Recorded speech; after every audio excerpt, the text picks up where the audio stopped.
welcome to today's session. Today's session is on the topic innovation in healthcare sector. So, as you are aware, the National Center for Innovation in Distance Education has been organizing a series of such Facebook Live sessions on innovation and startups.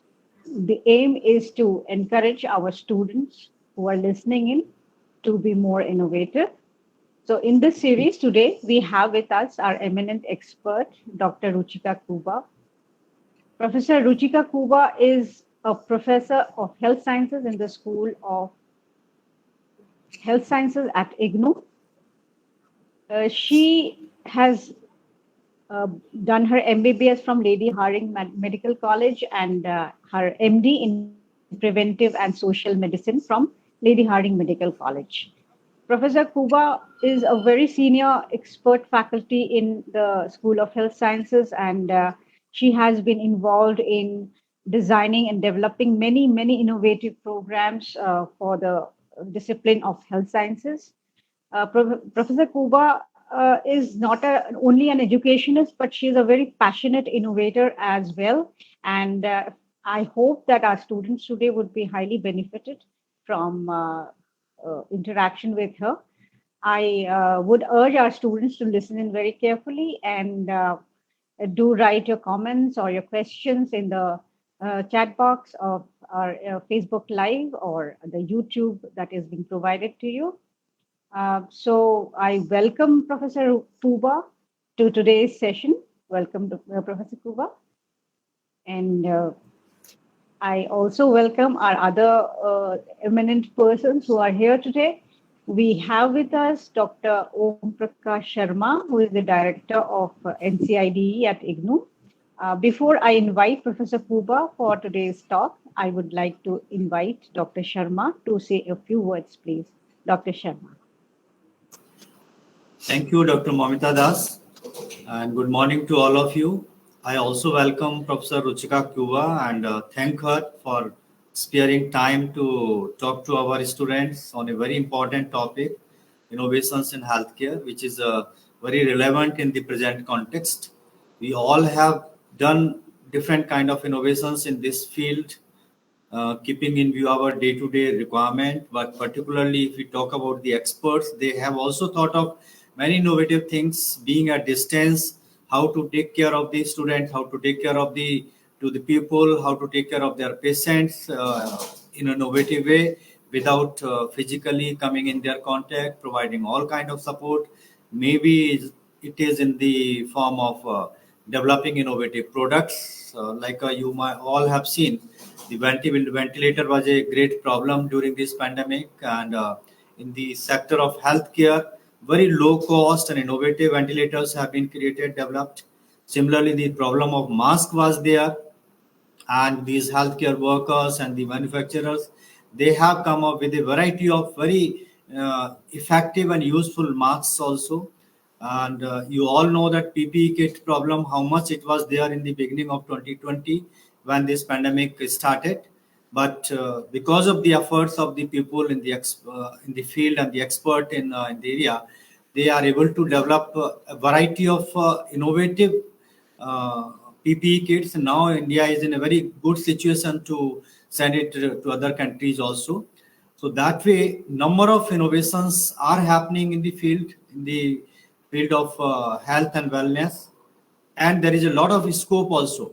And what I think the innovation in this field is not only depending on the people who are in the field of this healthcare sector or paramedical. In fact, the people like we and you are also doing a variety of innovations, and there is a lot of scope. So I hope in today's talk, Professor Kuba will give some clues, some ideas, what all type of innovations are possible by any one of us, including our students, that can help the entire fraternity, entire community, people of the country, and also the world. So with that, I think it's a very good occasion to interact with Professor Kuba, and it will be good to write your question, answers, and also suggestions. Some ideas are coming to your mind. that will also help us in taking some other initiatives. So with that, thank you very much to all of you. And I don't want to take much time in between Professor Kuba and the participants. So Dr. Momita, now it is over to you. Thank you very much to all of you. Thank you. Thank you very much, Dr. Sharma. Now I invite Professor Kuba to please take his session. Professor Kuba. A very good morning to everybody, and thank you very much, Dr. Momita, for nice introduction for me. I would like to also thank Dr. O.P. Sharma and his team for inviting me, for sharing my thoughts on this very, very important topic, and also for giving a brief outline or a base for what we will be discussing today. So I will just share my PPT with you, and then we can start the discussions. So, Dr. Momita, let me know when the PPT is is visible. Sure. Yeah. So, can you see the PPT? Yes, okay. It is visible. Yeah. Okay. So, as Dr. Sharma has already said, what are the various innovations that have taken place, and especially more so because of COVID. So, one thing is very certain, not just for the medical field or the health sector field, but for all fields, that necessity is the mother of inventions. And necessity is also the mother of innovations. That is why we saw mushrooming of so many innovations in this 1.5 years. So let us see now how, if we want to go in for innovations in the health sector, how we can structurally, or what are the various ways, what are the various fields in which we can do innovations. So I will first basically discuss with you regarding how and where the innovations can be useful. And then I will give you various examples of the areas in which innovations have been taking place in the past few years. So you all know that what is innovation? Innovation is basically new, better, and more effective ways of solving problems. Now, let us come specifically to the health sector. Why do we really need innovation in a health sector? We need innovation in health sector because it can improve efficiency, affordability, which is very important in especially the developing countries where people cannot afford healthcare, utility, safety. Many drugs, many procedures, many techniques are not that safe, but they have to be carried out to save the persons. But if we can bring out, some innovative procedures or medicines which are more safe, they are always welcome and more useful. And then effectiveness. So we are all talking about vaccines of COVID. How effective are they? How long will they be protective? So are we really satisfied with all the vaccines that we have? Or do we want to really go in for more research, for more innovation to find out vaccines which will be more effective? And then sustainability. Any innovation that we are trying to build in or come out with should be sustainable over a period of time, so that not only our generation, but the other generations other than us are also benefited and can make use of these innovations. Now, what all innovation includes if we talk about the health sector?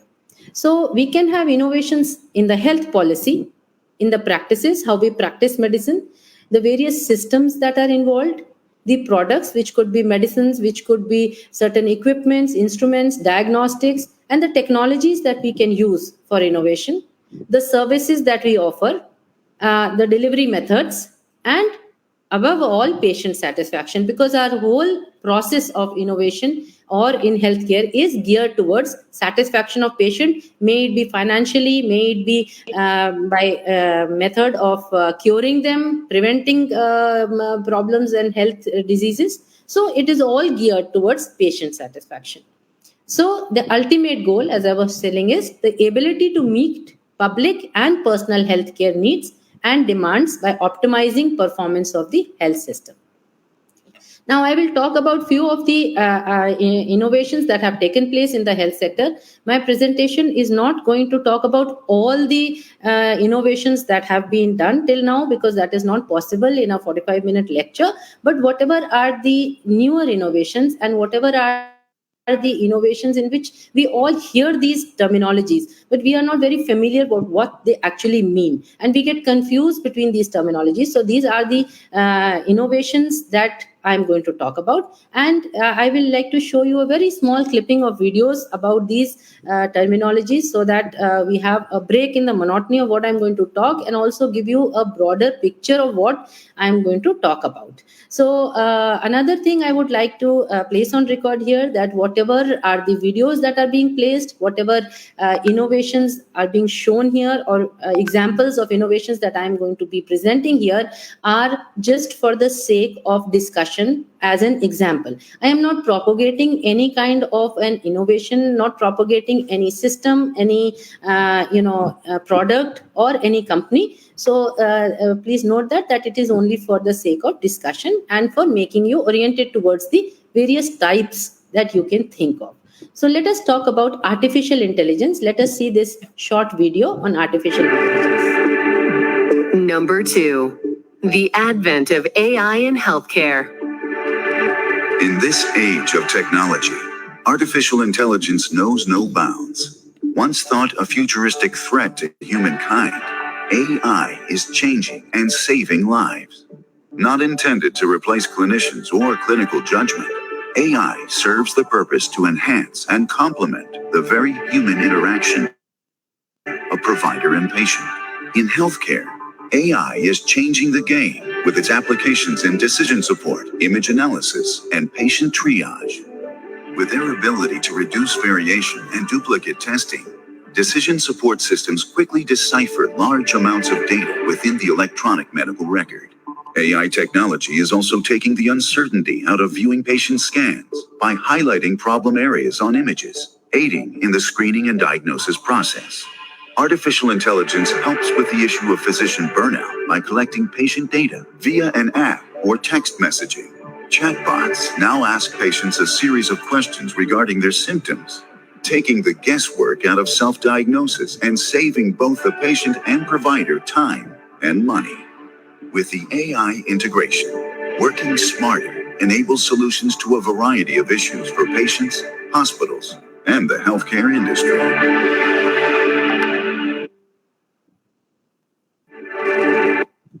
So we saw this small clipping on artificial intelligence. So what is basically artificial intelligence?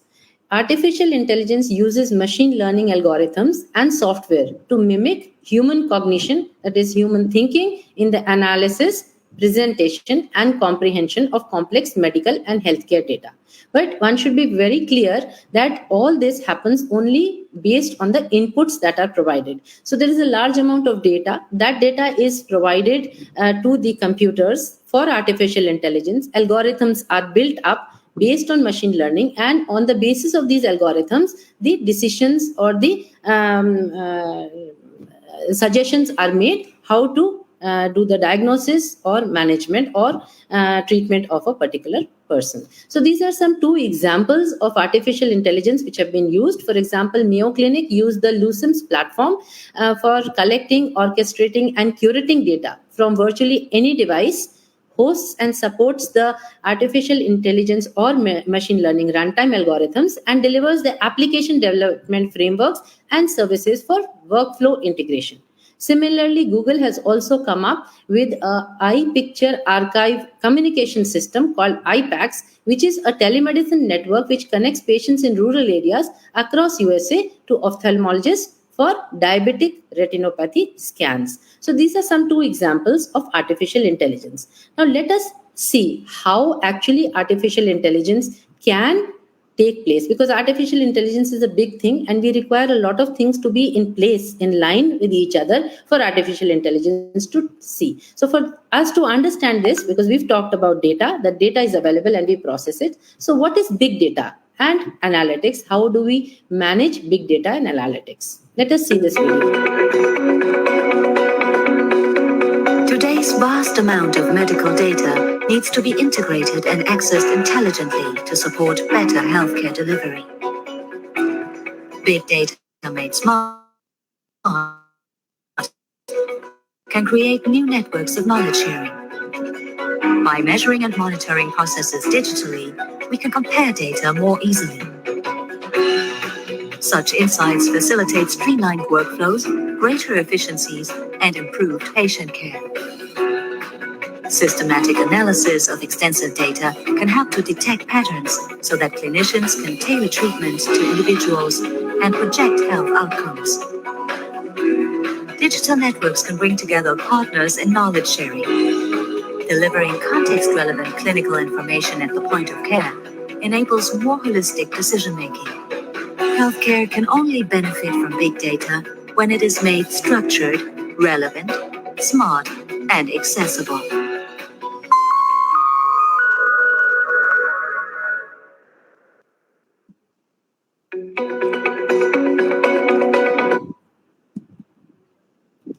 So you saw this video on big data. So what does it tell us? It tells us basically that there's a lot of data available for analysis. For example, there is a data whenever we go in the hospital, everything is digitalized. Our tests are digitalized. Our information is digitalized. Even our diagnosis and all is placed on the web. So basically, the big data is required to be structured. It needs to be formatted in such a manner so that it can be integrated and it can be used for artificial intelligence. So big data provides tools and solutions to analyze the unstructured data and the huge volumes of medical data that is present for improving the quality of the healthcare institutions. And also at the individual level, that is the patient level, the patient-based services can be improved to detect diseases earlier and generate new insights into the disease mechanisms and better treatment methods. So these are two examples of the big data analytics which have been used. For example, an Israeli startup Inventis. It provides the products and services for discovering drugs like rheumatoid arthritis and plans to extend its platform to other inflammatory conditions like asthma, multiple sclerosis, and colitis. These are all diseases, chronic diseases. And so it can use a lot of big data from so many patients and provide solutions for the diagnostic, monitoring, and therapeutic decisions. Similarly, we have MediChain, which is a British startup which enables securing the medical data exchange using blockchain technology to store health records. So we will be talking about what is blockchain in our subsequent video. So let us see this video to understand what we mean by blockchain and how this is important for data analytics and also for artificial intelligence. Healthcare data. It can be created, copied, and modified faster than ever before. And if data is the fuel behind more efficient care, blockchain may be the vehicle to get us there. Today, the healthcare system is losing about $300 billion each year in poor data integration. In its purest form, blockchain would offer healthcare a safe and secure system to share data more efficiently. The potential is great. But what is blockchain? An intricate system used to package data in a way that you can trust. It can only be modified by certain users. Once data is created, it's broadcast and verified on a peer-to-peer network. And then a block of information is formed. Only people with the correct key can access and change it. And every time the data is modified, a new data block is verified and added to the chain. If someone tries to tamper with a transaction or block in the chain, permissioned members and validation tools work together to confirm or reject the new data. This process ensures the blockchain remains a safe, secure, and trusted source. For healthcare, the blockchain can optimize real data through vast connectivity, providing a new way of sharing, analyzing, and verifying information. This could lead to accelerated R&D and more coordinated care for hospital systems. For patients and providers, it could mean having the information they need when they need it most. At Medtronic, we believe blockchain can play an important role in the future of healthcare. Learn more at medtronic.com/blockchain. Yeah, so we talked about blockchain. Now, you must have understood that blockchain is basically used to secure any patient data because it is a confidential data. We don't want to share our data with everybody and anybody. So it also allows for easy transferring while at the same time keeping it secure. For example, if there is my data, I have shown to a medical general practitioner and I want to send it to the specialist. So this data can be accessed by the specialist, or maybe if I have shown to a physician and it has to be transferred to a surgeon, then again the data can be shared. And as we talked about that, it can be accessed through various methodologies by only the people whom we want to share it with. Using blockchain, the smart contracts can be created on a private ledger. Only a patient or the healthcare professional is qualified to see such data can cryptographically sign to access the data they need. For instance, patient records such as EHRs are celebrated for convenience of sending back and forth, updated and expanding upon by the professionals. However, if intercepted, this data can eliminate sensitive data and financial information which can be used against the patient. So that's very important. Now, let us come to an entirely different thing, and that is augmented reality. Augmented reality, you may be knowing, that is being used in most of the fields or almost all the fields. How can augmented reality be used in medicine or in healthcare? Let us see this through this short video. Explaining augmented reality in 1 minute. This is Barbara Meshko, and you're watching the channel of the Medical Teachers. Augmented reality is a technology that senses the physical world through specific lenses or devices and projects additional information onto the existing environment. There is a huge difference between AR and virtual reality, although the two are often mixed up. VR shuts out everything completely and provides an entire simulation, while AR lets us see the real world too. AR can bring significant, even life-saving information into physicians' field of vision. If there is a complicated operation, there isn't much time for checking whether the patient has a certain type of allergy. So, the physician could see the relevant data on their AR screen in seconds. The location of the veins for nurses while taking blood could be projected on the skin to reduce the number of mistakes.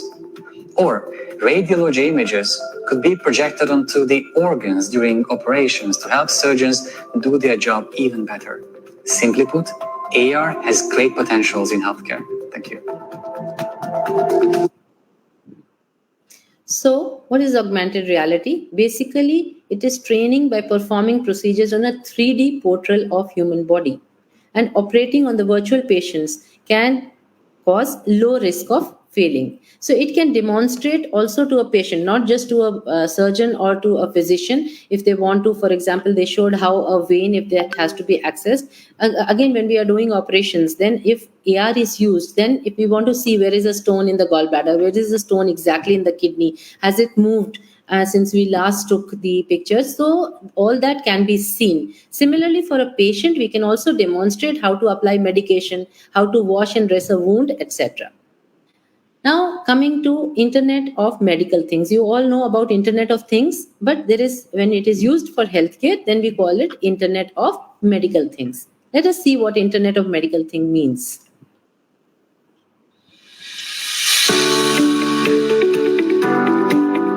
Imagine a truly modern healthcare system, which is accessible to all from the comfort of your home. A system that utilizes the Internet of Things, allowing us to monitor our health, share data with our care providers, and alert others when we are in need. Embedding intelligent functionality into our homes would allow patients to be monitored around the clock. Built-in sensors track movement from inside the home, alerting family or emergency services when needed. Smart packaging can also be integrated with near-field communication, radio frequency identification, RFID, and other wireless-based applications. Data sharing would allow for the monitoring of patient compliance, reduce the need for repeat prescriptions, and reduce waste. Wearable technology embedded into clothing could track a wide range of patient parameters and provide a conditional assessment. This technology has the potential to displace invasive testing methods, saving time and money.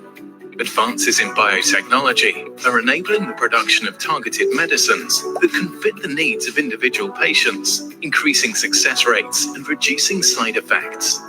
At-home treatments such as light therapy can offer a non-invasive solution for issues relating to skincare, ophthalmology, and wound healing. The Center for Process Innovation is dedicated to making these possibilities a reality. By providing state-of-the-art facilities and technical expertise, CPI helps companies to develop, prove, prototype, and commercialize next-generation products and processes to improve the efficiency of our healthcare systems.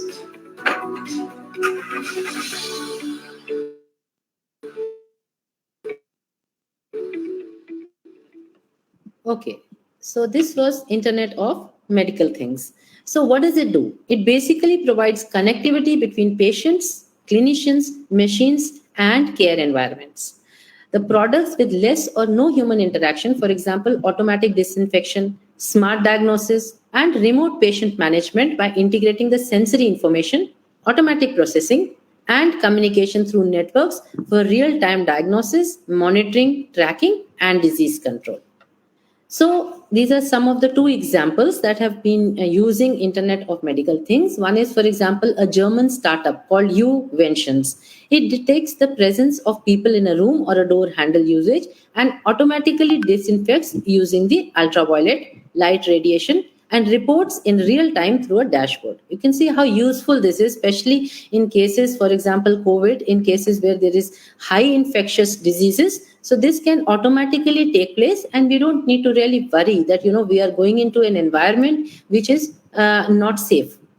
Second, we have Tredemo. This is a US-based startup, and it is developing a portable IOMT device for dose monitoring. Each new dose, disposable sharps, internal and ambient temperatures, battery level, and performance diagnostics can be made useful with the help of this startup. Now, there is another thing which is called immersive technology. That is, this immersive technology basically integrates your AR, VR, and MR. AR is basically augmented reality, VR is virtual reality, and MR is mixed reality. So you have, when you saw the video on augmented reality, there was a difference which was shown between augmented reality and virtual reality. So let us see how immersive technology works.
So that's a nice question in the end. Do you think that you will be prescribed virtual reality in future?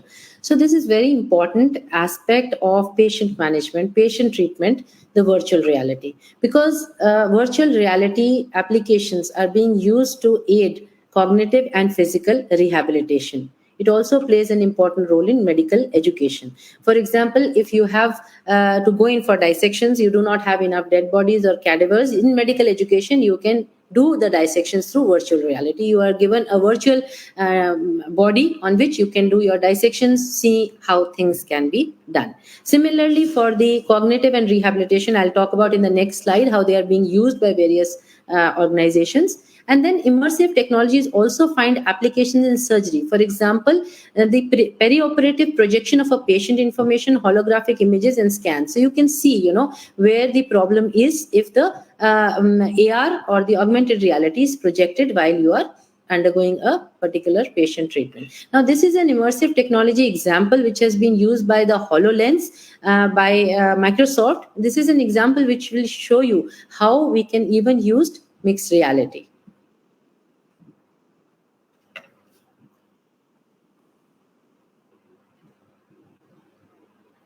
So it will just come up this heavy slide video. Yeah.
So what you saw in the motorcycle was the augmented reality, because actually you can see what is happening. What you are now seeing is a virtual patient. So this is virtual reality.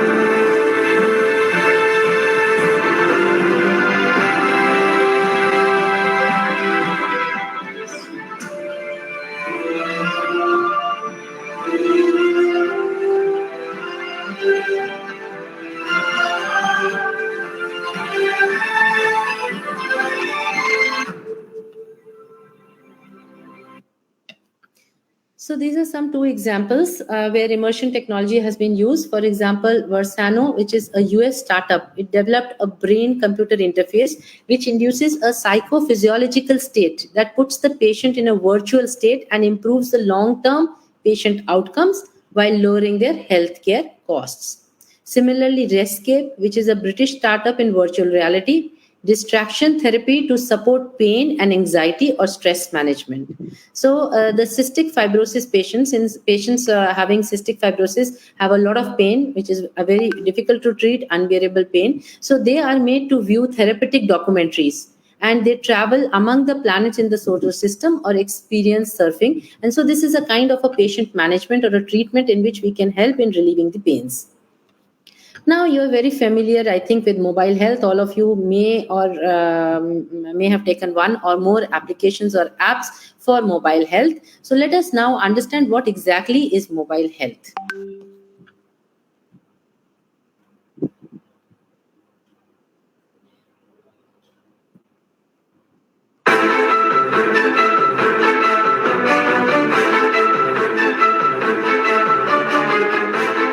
Hi, I'm Sam the Cell. Phone, that is. But I do other things like hosting videos. So I've been thinking about our relationship. You know, between you humans and us phones?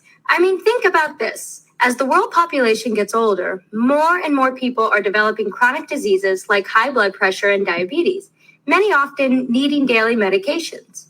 Now, how many of you forget to take your medicine as you're told to? For people with certain illnesses, forgetting their drugs can be life-threatening. So what if there was a pill box that knew when you didn't take your medicine and sent you a text message to remind you? It's called SimPill, and it's an example of mobile health. So what is mobile health, you ask? According to the World Health Organization, mobile health, or mHealth, is the use of mobile devices, such as cell phones and tablets, to support medicine and public health. mHealth is part of electronic health, or eHealth. eHealth is electronic processes and communications that support healthcare and public health. You may have heard of mHealth. It's gotten a lot of attention in recent years, especially from Bill and Melinda Gates. Their charity, the Gates Foundation, offers grants for developing low-cost cell phone applications for global health. So what does mHealth do? The World Health Organization breaks down mHealth into 6 initiatives. Number 1 is communication between individuals and health services. This includes telephone help or advice lines and emergency toll-free numbers. Did you know that not every country in the world has 911? Number 2 is communication between health services and individuals, such as text messages, reminding HIV patients to take their medicine, public service announcements, encouraging people to get tested for HIV. Initiative number 3 is consultation between healthcare workers, such as midwives in remote areas, talking to doctors about problems. Number 4 is communication between agencies using cell phones to respond to and manage public health emergencies. Nigeria used this during the Ebola outbreak last year. Number 5 is health monitoring and surveillance. Lastly, number 6 is access to information for healthcare professionals. This includes the use of electronic patient records. So you're probably thinking you would need to go out and buy the latest smartphone, right? Well, we are pretty great. Just the other day, I found out that my brother's girlfriend's cousin is working with the Gates Foundation in a vaccination registry. She is used to scan fingerprints to keep track of who has been immunized. She's helping to lower the number of redundant shots given and to increase the number of people vaccinated. Pretty cool, right? I thought so. But our parents' and grandparents' generations are doing some great things too. And that's why we're going to talk to my grandma, Angie. That's right. We're being used as low-cost existing technology to improve health outcomes in low-resource areas. So come with me to our next video and see great ways mHealth. So that was about mobile health. something which you are more familiar with than the other things we are talking about. So it provides access to personalized information using digital solutions and connected devices. It is unconstrained by geographical boundaries, and it can use real-time data streams, smartphone-linked wearable sensors, point-of-need diagnostic devices, and medical-grade imaging. It can make healthcare delivery more equitable as well as accessible. So, as you all know, you're aware that it played a very important role in controlling the spread of COVID-19 by enabling the contact tracing, surveillance, quarantine management, testing, and dissemination of information, including immunization, cycle tracking, and notification. You're all aware about the apps, the Arogya Setu app and other apps. A blog of the University of Illinois on 21st October 2020 reported more than 97,000 health and fitness applications that are currently available for the mobile and tablet devices. More than 87% of the US smartphone owners have used health and fitness apps this year, a 27% increase from 2019. And it is expected that the mobile health apps market will exceed by 111 billion by 2025. So we don't have a data on Indian figures, but you can see from US figures that we are not going to be very far behind, seeing the magnitude of our population. Now coming to another concept, and that is remote care. This is again something that you people have now experienced, especially with the video conferencing consultations, online consultations during the COVID. Let us just briefly see this for a minute.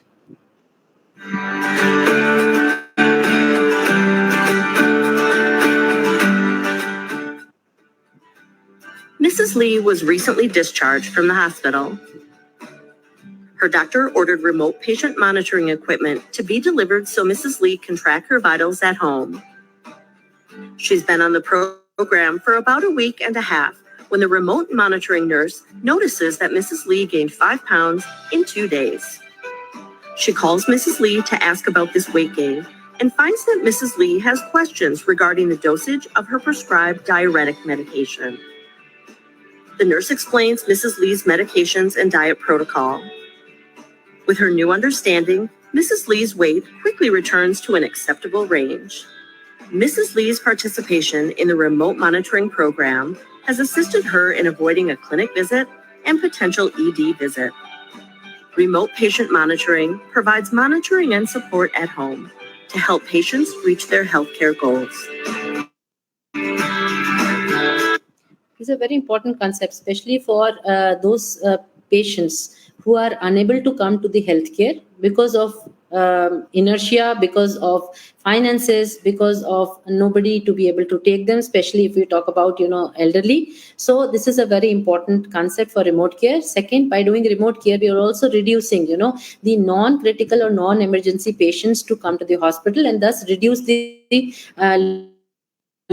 patient load in the hospitals. So this is a very important concept which has been made possible because of technology. So a Turkish startup, that is SIBA, that provides a tele-ICU platform. The platform offers a fully customizable proprietary dashboard providing a snapshot of all the ICU patients and beds to relay time-critical information demonstrating their need for care. You have also seen this happening in many countries during the COVID time. The platform provides the AI-based predictive alerts for sepsis, mortality, length of stay, early warning patient deterioration, acuity level snoring, automated doctor progress notes, and nurse notes. However, the solution is easy to integrate with any electronic health record platform.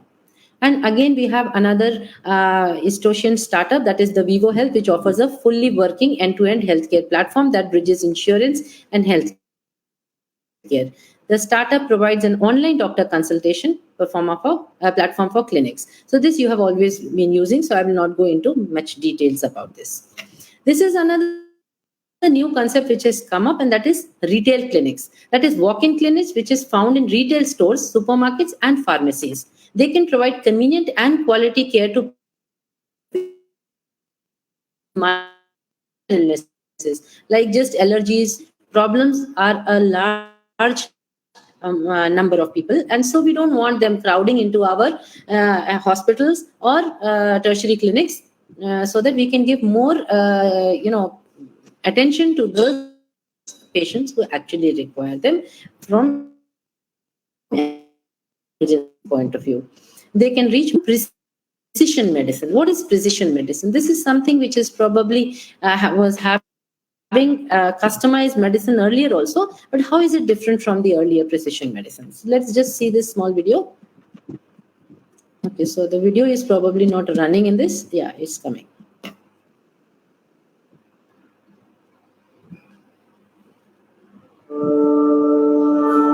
Precision medicine is a dynamic field which integrates the latest research advances into individual treatment.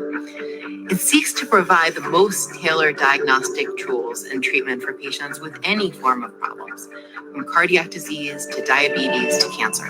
Precision medicine can even be used to keep healthy patients even healthier. It includes medications themselves, including targeted therapy against mutations found in certain cancers, gene therapy, and immunotherapy.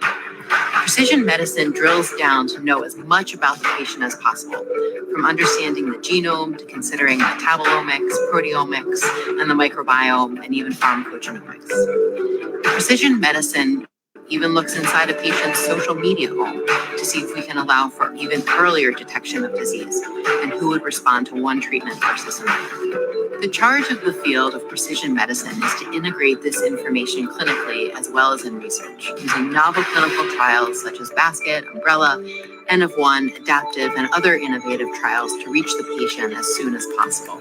And in today's age, we're not just thinking about each patient, but the value of precision medicine to society at large. At the Penn Center for Precision Medicine. So what is precision medicine? Basically, it provides the disease treatment and the preventive measures for any disease based on an individual's environment, lifestyle, and genetic makeup. So basically, we are customizing prevention and treatment to the patient because every individual is different. What is his lifestyle, where he is staying, what all he is getting in contact with from the environment, and also his genetic makeup. Now we come to 3D printing. This is another thing which is very fascinating, especially for all fields. How can 3D printing be used in medicine?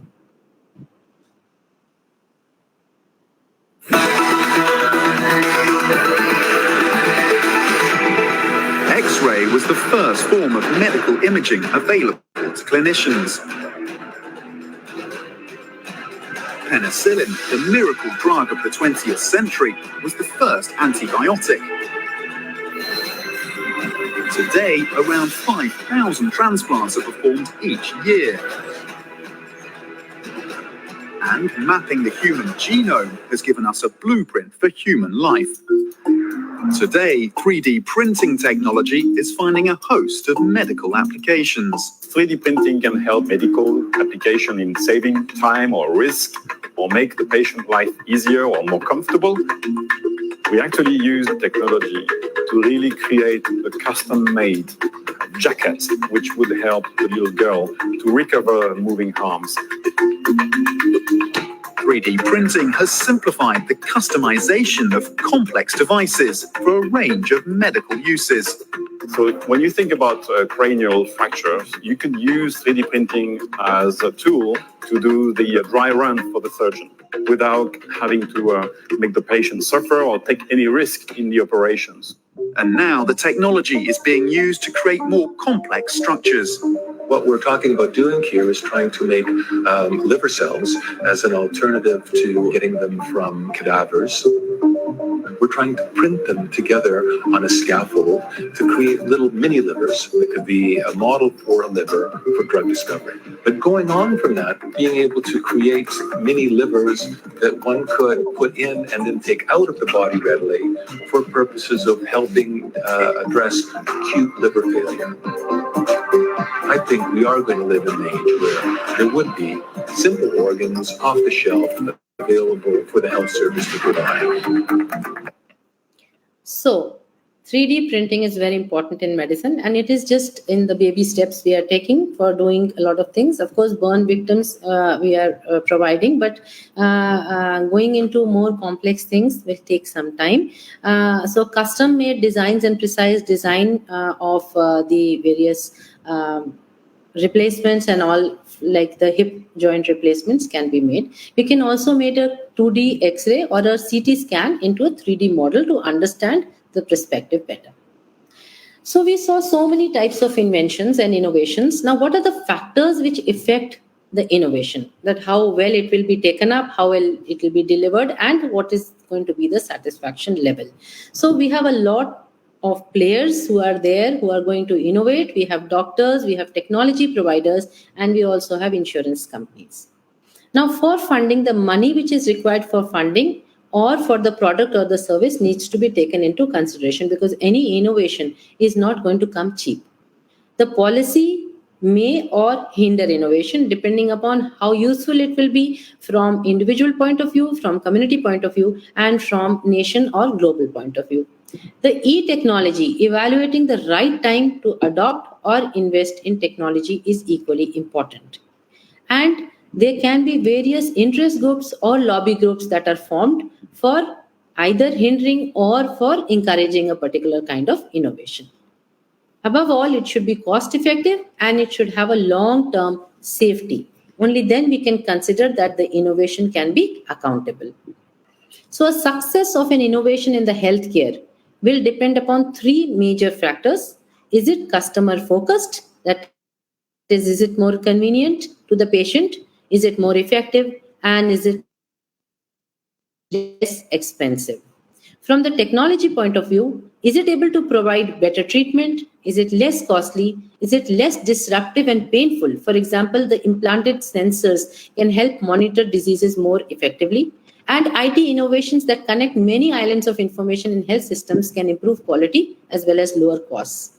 And then how effective it is from the business point of view. So can we integrate healthcare activities? Can we increase efficiency, improve care, and save the customer's time? Integration can be vertical, for example, treatment of a chronic disease under one roof. So there are a lot of people who can be involved in the treatment of one disease. It could be a disease which involves joints, involves eyes, involves the other systems, kidneys. So how the various people can be involved in the treatment, for example, using artificial intelligence, using AR. Again, we have horizontal integration, that is generating economics of scale by rolling number of independent players inside a single organization. So this was all about innovation in the healthcare. Now, I think I would also like to tell you that we have the National Center for Innovation in Distance Education in IGNOU. And so we are having a lot of incubations and a lot of innovations which are being presented, which are being awarded, which are being recognized, and also a lot of awards are given, and so that these innovations can be actually provided a platform where the students can use these innovative ideas for bringing out the products or the services, or maybe some policies. So we have got identifying the student innovation. We have organizing idea competitions, offering idea to startup schemes. There is a creation of Nivriditi, that is the virtual resource and incubator. We also have the IGNOU Udyam portal and mentoring, supporting and guiding the students to innovate and generate new ideas and convert them into prototypes through workshops and training programs. So Dr. Momita, I will request you to share in the chat box the various links also that they can access. I will be talking about the links, but in the meantime, the students will be able to copy paste. So the Ministry of Education has established the MHRD's Innovation Cell to systematically foster the culture of innovation within all the higher education institutes. And so the IGNOU's international cell was established on October 15, 2018, with the aim to build and streamline innovation and startup ecosystem at the institutional level. So these are some of the links that I think Dr. Momita has also shared in the chat box. So if you have an idea, you can connect with your team through NCID, which is the National Center for Innovation in Distance Education, through NCID's virtual resource and incubator for entrepreneurship, training, and innovation. You can visit it through this link, and you can also check the idea to startup scheme of the IGNOU through the provided link. Both these links have been shared with you. Also, if you have a prototype, you can apply for the Student Innovation Award held every year. And so you must be but a student at the time when you are applying for the award. If you are a bachelor student, you get 3 years to apply. If you're a certificate student then and you have not completed your program, then you can apply it within, I think Dr. Sharma or Dr. Momita can explain this better, that if we have a student who is of a certificate program, his maximum duration of completion of this certificate is 2 years. So can he apply within those 2 years, or if he clears his program within 6 months, he cannot apply after he has already been given his degree? This is one thing maybe Dr. Momita or Dr. Sharma will be able to explain better. Now, if you are a budding entrepreneur or have established your own enterprise, you can visit the IGNOU Udyam portal. And if you want to upgrade your knowledge, you can also visit the online courses which are available or the learning resources. So this is coming to the end of my presentation, and this is my contact details, which I think I will also request Dr. Momita to provide in the chat box for any of the details related to innovations in healthcare. You can also contact me through phone or email.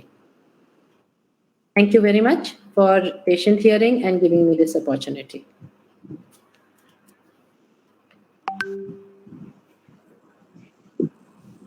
Thank you, Professor Kuba, for that extremely wonderful session. You have presented a bouquet of new and emerging technologies, cutting-edge technologies that are used in the healthcare sector today. And I'm sure, the students will be highly motivated to pursue this line of thought of, carrying out innovations using these various technologies, along with the disciplines they are themselves there in the healthcare sector. Indeed, it is these technologies that are available to us. It gives us that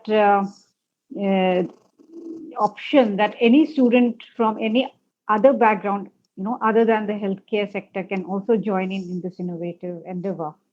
So I'm sure the students will pursue this line of thoughts. And I thank you very much for this talk. Professor Kuba, we have a couple of questions from students. Mr. Ravinder Bajaj, he has asked 2 questions. The first question is, will artificial intelligence lead to job loss of radiologists? And the second question is, can we expect some breakthrough in origin of cancer and mental disorders? Professor Kuba, would you like to answer those questions?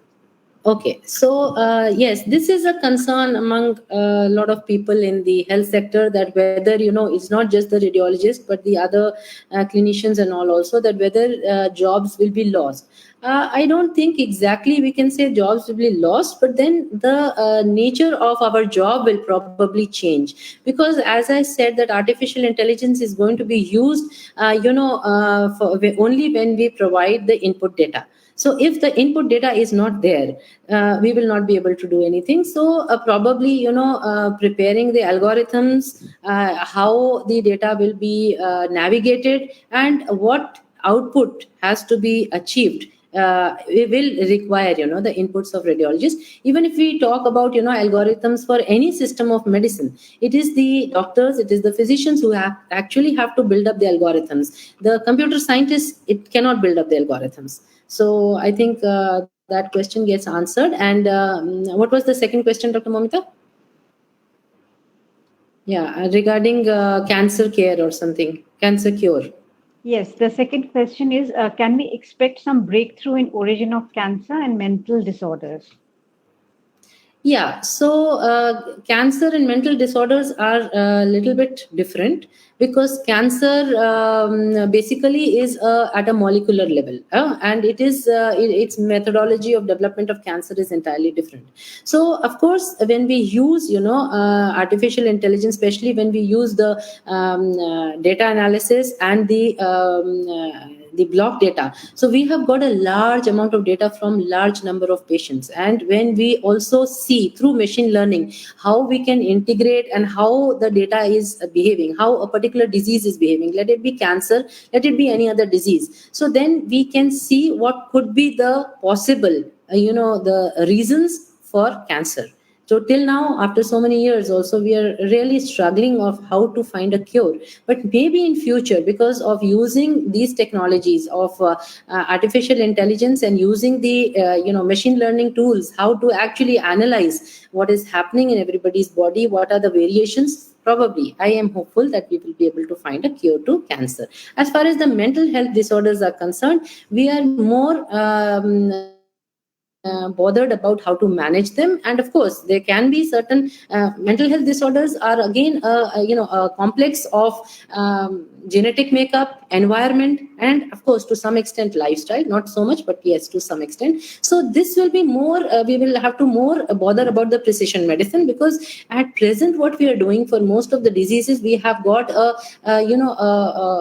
regime which is a standard regime, which we deliver it to anybody. So if we label a patient as a psychotic patient, then we have a particular, especially as far as medicine is concerned, even behavioral therapy, there are a range of behavioral therapies, but then there is one or the other that we follow. And similarly for the medicines, there is a protocol which we need to follow. But if we apply precision medicine, and if we go into the depth of how a patient actually is having what is his gene, how much of the disease is being contributed by his genes, and how much is, because that is something which is not modifiable, because already he's got the genetic makeup. But the environment and the lifestyle is something which is a modifiable risk factor. Those are the things which we can modify, and they cannot be one answer fitting into everybody's problem. So that is sometimes which we can customize. So yes, if we use precision medicine, then I think we can go this virtual reality, as we saw, how we can relieve pain. We can also do certain psychophysiological analysis and treatment, which will probably get some relief to the patients. Any other question, Dr. Momita? Yeah, you are I mute, think, Dr. Momita. There are no more questions. I think there are no more questions at the moment. And Mr. Ravindra Bajaj says, thanks very much, Dr. Ruchika ma'am. It has been a wonderful session. So Thank now you. I would request our listeners here, our participants, would they like to comment or give some observations on today's presentation? I would like to invite their views.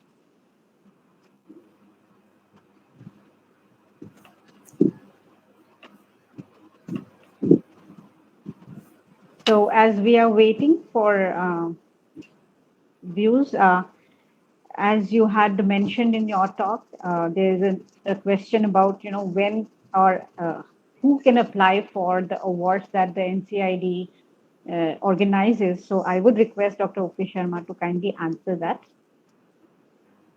The question is, what the student who is pursuing a certificate or a pass out, would he or she be able to take part in the competition? Yeah, for what duration? For what duration can the student apply for the award? Yeah. Thank you, Dr. Momita, and thank you very much, Professor Ruchika Cuba, for such a wonderful presentation on innovation in health sector. In fact, you have taken so many examples which are innovation in itself, and then you have given lots of ideas where our students and other participants, they can think of doing some innovative thing. And as you mentioned, the Indira Gandhi National Open University has been promoting the innovation among our students also.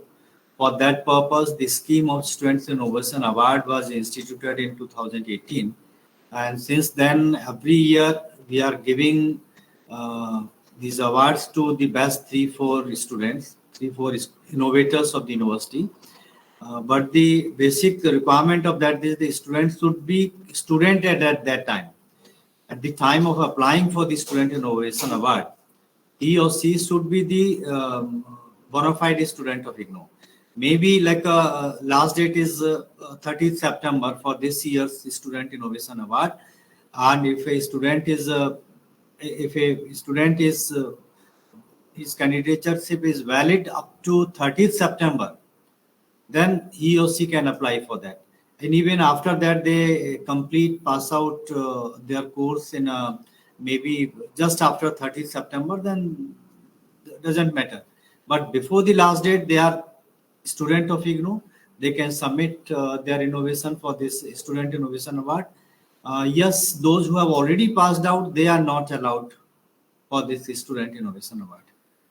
We are thinking for some other scheme for such alumni. Like recently, we have instituted another very important challenge, that is a IGNOU-specific innovative app development challenge 2021. That is aiming at developing innovative app for the problems or the need at the IGNOU Indira Gandhi National Open University. In that case, we have invited our alumni also, those who have passed out, maybe any alumni is eligible for that. So, but for the Student Innovation Award, only the existing student till the date of last date is there, is eligible. So that is, I think, clear. And any student who is watching our program has done any innovative thing, may not be full-fledged product, but prototype also, they can apply in any sector. Sectors are given in the advertisement, and the details are available on IGNOU website under the Student Innovation Award scheme. They can submit their detailed application form as per the performa given to them by 30th September. And then it's a very good opportunity for them to showcase their innovative mindset at the national level. I would like to share here that some of our students who have been awarded with this Student Innovation Award in past, they have competed at the national level competitions in the country organized by the Ministry of Education. So that is the level of the innovation done by the IGNOU students. So I invite all our students to come forward and apply for the Student Innovation Award. And Professor Ruchika Cuba, I think the number of ideas you have given, and the students who are belonging to your school, particularly in the healthcare sector, they might have done several innovations. You can also personally request them to come forward and submit their innovation. Last time, one of our students was from your school. It's, I think, last time. It was Dr. Anmesh Mohan. He is a student of IGNOU, and he has developed some very innovative device, and that is being used by many people. So doctors are also coming forward with innovations, and in fact, they have been doing innovations in their day-to-day life. But only the thing is, sometimes they miss that it is innovation. They use it so frequently that it becomes very common thing for them. But whatever new thing you have done some value addition to any existing product or service or process that can be submitted as a Student Innovation Award. And a lot of ideas you have given today. Still there is time.